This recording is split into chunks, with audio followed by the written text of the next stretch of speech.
আলহামদুলিল্লাহি ওয়া কাফা ওয়া সালামুন আলা ইবাদিহিল্লাযীনা ইসতাফা আম্মা বাদ। দিনী ভাইরা আমার, আজকে আমাদের যে আলোচনা সেটি হলো হযরত উসমান বিন আফফান রাদিয়াল্লাহু তাআলা আনহু, তার সম্পর্কে এবং তিনি তার ফজিলত, তার গুরুত্ব, তার গুণাবলী। হযরত উসমান রাদিয়াল্লাহু তাআলা আনহু তিনি ছিলেন, তার নাম ছিল উসমান বিন আফফান বিন আবিল আস আল উমবি আল কুরাশি। কুনিয়ত হল আবু আবদুল্লাহ এবং লাকাব দেওয়া হয়েছিল জুন্নুরাইন। হযরত উসমান রাদিয়াল্লাহু তাআলা আনহু 34 বছর বয়সে ইসলাম গ্রহণ করেন। হযরত আবু বকর রাদিয়াল্লাহু তাআলা আনহুর দাওয়াতে লাব্বাইক বলে তিনি ইসলাম গ্রহণ করেছিলেন। তার ইসলাম গ্রহণ করার যে ঘটনা, সেটা বলা যেতে পারে যে একদিন হযরত আবু বকর সিদ্দিক রাদিয়াল্লাহু তাআলা আনহু তাকে বললেন যে, উসমান, তুমি তো একজন জ্ঞানী মানুষ, হক এবং বাতিল তোমার কাছে অপরিচিত নয়, অতএব এই যে তুমি বুত পূজা করছো বা মূর্তি পূজা চলছে আমাদের কমের ভেতরে, বা তোমার কম মূর্তি পূজা করছে, তো এটা কি একটা পাথর নয়? সে তো কিছু শুনতেও পায় না, সে দেখতেও পায় না, কোনো ধরনের লাভ দিতে পারে না, ক্ষতিও করতে পারে না, তো এটা কি তুমি বুঝো না? তো হযরত উসমান রাদিয়াল্লাহু তাআলা আনহু বললেন, বালা ওয়াল্লাহি ইন্নাহা কাযালিক, বলে হ্যাঁ, তুমি যেটা বলছো সেটাই সত্য এবং ঠিক। তিনি বললেন, হযরত আবু বকর রাদিয়াল্লাহু তাআলা আনহু, যে এই যে মুহাম্মদ বিন আবদুল্লাহ, তিনি তাকে আল্লাহ রাব্বুল আলামিন রিসালাত দিয়ে সমস্ত মাখলুকাতের কাছে নবী করে পাঠিয়েছেন, তো তুমি কি যাবে তার কাছে? তুমি যদি যাও তার কাছে এবং তার কিছু শোনো, কথাবার্তা শোনো, তাহলে বুঝতে পারবে। হযরত উসমান রাদিয়াল্লাহু তাআলা বললেন, নাম, আমি যাব। বললেন, সাথে সাথে আমরা গেলাম। তো আল্লাহ রাসূল সাল্লাল্লাহু আলাইহি ওয়াসাল্লামের কাছে যাওয়ার পরে নবী করিম সাল্লাল্লাহু আলাইহি ওয়াসাল্লাম বললেন, ইয়া উসমান, আজিবিল্লাহ ইলা জান্নাতিহি ফাইন্নি রাসূলুল্লাহ ইলাইকা ওয়া ইলা জামি খালকিহি। হে উসমান, তুমি আল্লাহর দিন গ্রহণ করো, আল্লাহকে কবুল করো, আল্লাহর উপর ঈমান নিয়ে এসো এবং আল্লাহর জান্নাতের দিকে তুমি ফিরে এসো, তুমি জান্নাতের দাওয়াত নাও। আমি আল্লাহ রসুল তোমার কাছে এবং সমস্ত মাখলুকাতের কাছে। হযরত উসমান বলছেন যে আল্লাহ রসুল সাল্লাল্লাহু আলাইহি ওয়াসাল্লামের এই কথাটি শোনার পরে আমি আর ধৈর্য ধরতে পারলাম না, আর থাকতে পারলাম না ইসলাম গ্রহণ না করে। সাথে সাথে আমি শাহাদাত কালেমার শাহাদাত পড়ে আশহাদু আল্লা ইলাহা ইল্লাল্লাহ ওয়াহদাহু লা শারীকা লাহু ওয়া আশহাদু আন্না মুহাম্মাদান আবদুহু ওয়া রাসূলুহু পড়ে মুসলমান হয়ে গেলাম। হযরত উসমান রাদিয়াল্লাহু তাআলা আনহু তিনি সাহাবা ইকরামদের ভিতরে, যারা বড়দের ভিতরে ইসলাম গ্রহণ করেছে, তার ভিতরে ৪র্থ নম্বর ছিলেন তিনি ছিলেন খোলাফায়ে রাশিদিনদের একজন, ৩য় খলিফা এবং ১০ জন জান্নাতি সুসংবাদ প্রাপ্ত ব্যক্তির একজন। তাকে জুন্নুরাইন বলা হতো, লাকাব দেওয়া হয়েছিল জুন্নুরাইন, এই জন্য যে আল্লাহ রসুল সাল্লাল্লাহু আলাইহি ওয়াসাল্লামের ২ জন মেয়ের সাথে তার বিবাহ সম্পন্ন হয়েছিল।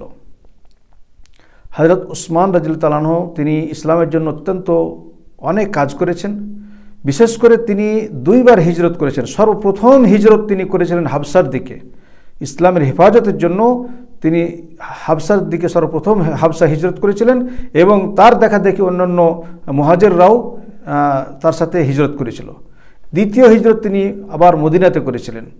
তিনি নবী করিম সাল্লাল্লাহু আলাইহি ওয়াসাল্লামের মাহবুব ছিলেন, অত্যন্ত ভালোবাসতেন এবং আল্লাহ রসুল সাল্লাল্লাহু আলাইহি ওয়াসাল্লাম তাকে সম্মান করতেন, যেহেতু তার লজ্জা হায়া অত্যন্ত বেশি ছিল, তার আখলাক চরিত্র অত্যন্ত ভালো ছিল।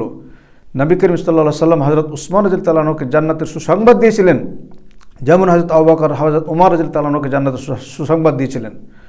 অনুরূপভাবে নবী করিম সাল্লাল্লাহু আলাইহি ওয়াসাল্লাম হযরত উসমান বিন আফফান সম্পর্কে এটাও বলেছিলেন যে তুমি সায়ামুতু শাহীদান, তিনি শহীদের অবস্থাতে, শহীদ অবস্থায় বা শহীদ হয়ে মৃত্যুবরণ করবে। হযরত উসমান রাদিয়াল্লাহু তাআলা আনহু হযরত আবু বকর রাদিয়াল্লাহু তাআলা আনহুর খেলাফতের পরে, মৃত্যুর পরেই তাকে খলিফা বানানো হয়েছিল, সেটা ছিল 23 হিজরি। তার খেলাফতের সময় ছিল 12 বছর। তিনি তার খেলাফতের সময়ে অনেকগুলো কাজ করেছেন, তার ভিতরে যেমন গুরুত্বপূর্ণ কাজ হলো যে কোরআনুল কারীমকে তিনি জমা করেছিলেন, একত্রিত করেছিলেন, এটাকে বিভিন্ন কপি করে বিভিন্ন শহরে বিভিন্ন এলাকাতে ছড়িয়ে দিয়েছিলেন। এবং তিনি মসজিদুল হারাম, আল্লাহ রাসূল সাল্লাল্লাহু আলাইহি ওয়াসাল্লামের জীবনে জীবদ্দশায় মসজিদে হারামকে বড় করেছিলেন। এটা তাওসি এবং বড় করার জন্য অনেক ধন দৌলত দান করেছিলেন, টাকা পয়সা দান করেছিলেন।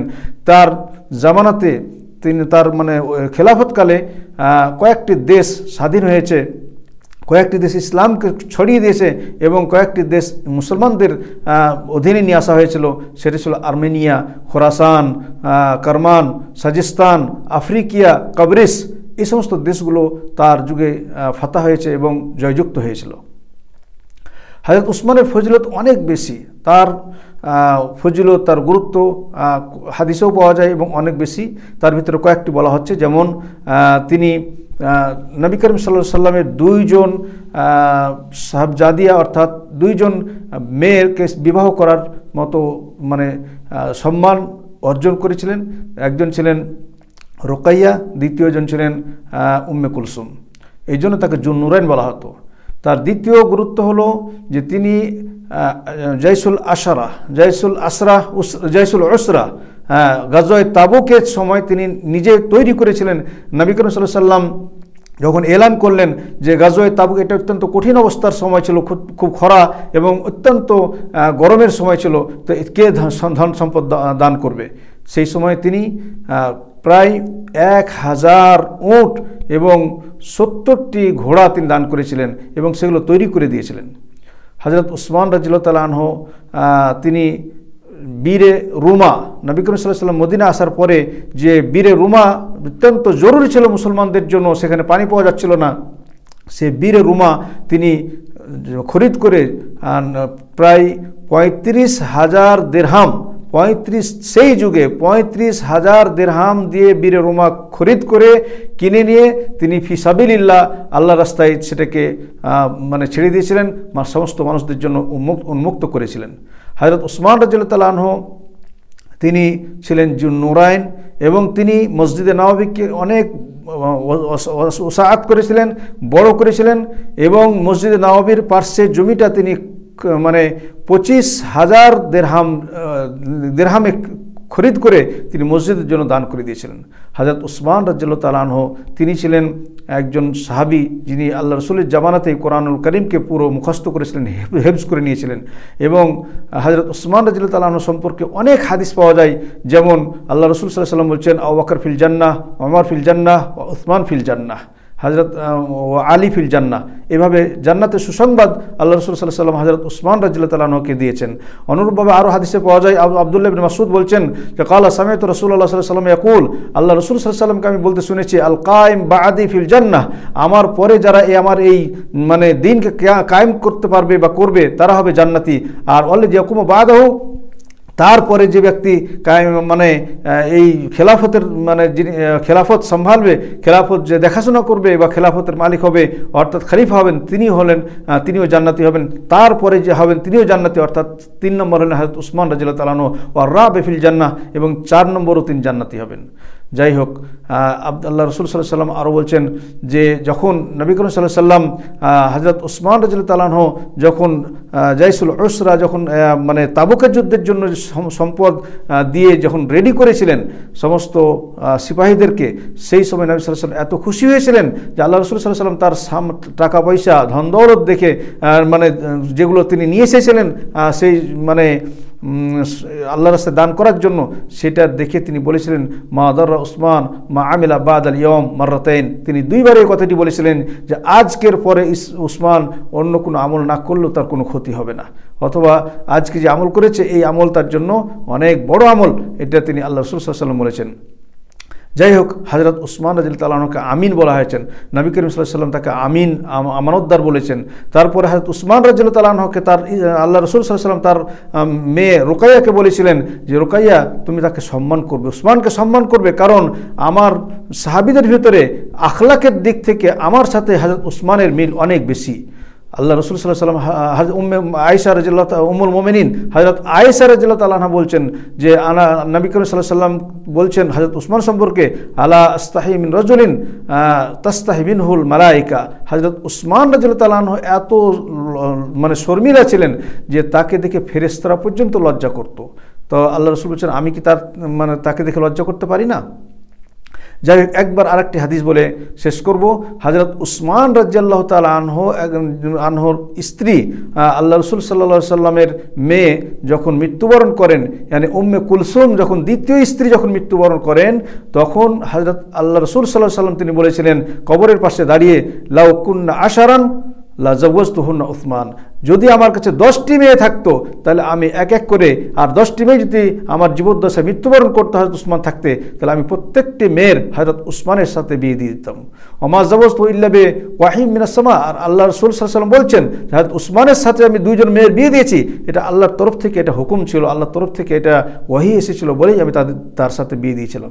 অতএব 10টা মেয়ে যদি হতো আর এভাবে একা করে মৃত্যুবরণ করতো, আমি তাদের বিয়ে হযরত উসমানের সাথে দিতাম। কত ভালোবাসতেন হযরত উসমান রাদিয়াল্লাহু তাআলা আনহুকে। হযরত উসমান রাদিয়াল্লাহু তাআলা আনহু সম্পর্কে আল্লাহ রাসূল সাল্লাল্লাহু আলাইহি ওয়াসাল্লাম বলছেন, আল্লাহুম্মা ইন্নী কাদ রাদিতু আন উসমান, হে আল্লাহ আমি উসমানের উপরে সন্তুষ্ট, ফারদ আনহু, হে আল্লাহ তুমিও উসমানের উপর সন্তুষ্ট হও। এই কথাটি কয়েকবার বলেছিলেন। আল্লাহুম্মা ইন্নী কাদ রাদিতু আন উসমান ফারদ আনহু, আল্লাহ আমি উসমানের উপরে সন্তুষ্ট, তুমিও সন্তুষ্ট হয়ে যাও। এইভাবে হযরত উসমানকে শহীদও বলা হয়েছে। আল্লাহ রাসূল সাল্লাল্লাহু আলাইহি ওয়াসাল্লাম একবার উহুদ পাহাড়ের উপরে উঠেছিলেন, সেই সাথে হযরত উসমান, হযরত ওমর এবং হযরত আবু বকর সিদ্দিক রাদিয়াল্লাহু তাআলা তিনজনই ছিলেন। তো সেই সময় আল্লাহ রাসূল সাল্লাল্লাহু আলাইহি ওয়াসাল্লাম বলেছিলেন, উসবুত উহুদ ফাইন্নামা আলাইকা নাবিয়্যুন ওয়া সিদ্দীকুন ওয়া শাহিদান, তোমার উপরে 2 নবী আছে, নবী এবং একজন সিদ্দিক এবং 2জন শহীদ উপস্থিত আছেন, তুমি দাঁড়িয়ে যাও। এইভাবে তিনি বলেছিলেন। যাই হোক, হযরত উসমান রাদিয়াল্লাহু তাআলা আনহুর অনেক ফজিলত, অনেক কথা বলা যায় বা আছে, কিন্তু আল্লাহ রাব্বুল আলামিন আমাদের সকলকে তাকে আল্লাহ রাব্বুল আলামিন জান্নাতবাসী করুন এবং তাকে যেই সমস্ত আমল তিনি করেছেন তার প্রতিদান পূর্ণ দান করুন। শেষে হযরত উসমান রাদিয়াল্লাহু তাআলা আনহুকে তার ইন্তেকাল হয়েছিল জিলহজ মাসের 35 হিজরির জিলহজ মাসে। 12 বছর তার পূর্ণ খেলাফতের পরে তার মৃত্যু হয়, মানে তাকে শহীদ করে দেওয়া হয়, তিনি শহীদ হয়ে যান এবং তাকে মদিনাতে বাকিউল গারকাদে দফন করা হয়। আল্লাহ রাব্বুল আলামিন আমাদের সকলকে হযরত উসমান রাদিয়াল্লাহু তাআলা আনহুর মতো, তার মতো চরিত্রবান হওয়ার তৌফিক দান করুন। আমিন। ওয়া সাল্লাল্লাহু আলা নবিয়িনা মুহাম্মদ। আসসালামু আলাইকুম ওয়া রাহমাতুল্লাহি ওয়া বারাকাতুহু।